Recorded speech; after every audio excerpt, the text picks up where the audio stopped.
और हमारे अमित भैया। अरे भैया कुछ फर्क ही नहीं पड़ रहा।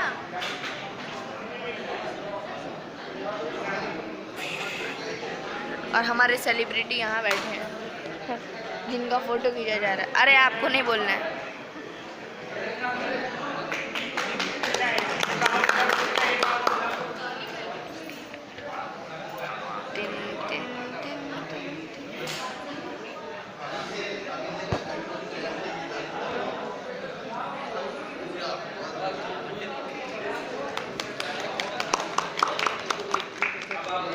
इतने लोग बैठे हैं, तालियों का आवाज बहुत कम आ रहा है।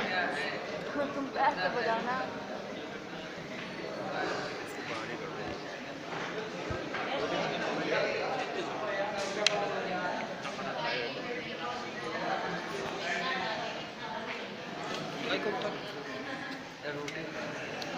हाय करिए पहले।